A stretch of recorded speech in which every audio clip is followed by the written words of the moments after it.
আসসালামু আলাইকুম। তুষার ডিজিটাল হাবে আপনাদের সবাইকে স্বাগতম। আশা করি সবাই ভালো আছেন। গত ভিডিওতে আমরা দেখেছিলাম কিভাবে একটি ফ্রি ডোমেন হোস্টিং নিতে হয়।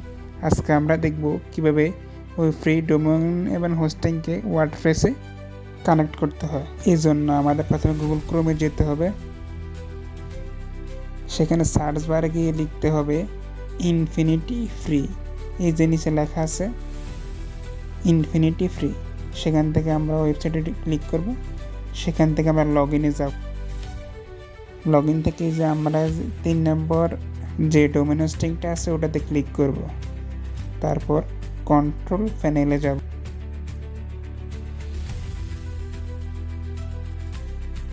তারপর এখান থেকে আস্তে আস্তে নিচে যাব।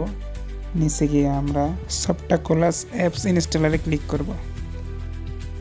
এই যেখানে ওয়ার্ডপ্রেস এসে গেছে। ওয়ার্ডপ্রেস থেকে আমরা ইনস্টলে ক্লিক করব।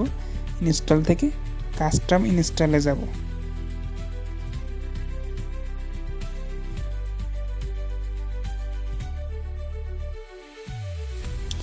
তারপর এখানে আমরা অ্যাডমিন ইউজার নেম দিব আর অ্যাডমিন পাসওয়ার্ড দিব। এটা আমরা নিজেদের ইচ্ছা মতো দিতে পারি। পরবর্তীতে ওয়ার্ডপ্রেসের থ্রুতে যখন আমরা এই ডোমেন হোস্টিংয়ে ঢুকবো তখন আমাদের এই ইউজার নেম ও পাসওয়ার্ড লাগবে। তারপর আমরা ইনস্টলে ক্লিক করব।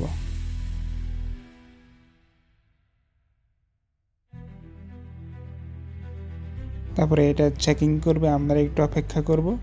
এটা 100% হয়ে গেলে আমাদের এটা কাজ শেষ। এখান থেকে লেখা উঠেছে congratulation, the software was install successfully. এটা সফলভাবে সাকসেসফুল হয়ে গেছে। এটা হচ্ছে আমাদের ওয়ার্ডপ্রেসের হোম পেজের ওভারভিউ। তো আজকের ভিডিও এই পর্যন্তই। সবাই ভালো থাকবেন। ভিডিওটি ভালো লাগলে অবশ্যই লাইক, কমেন্ট এবং শেয়ার করবেন।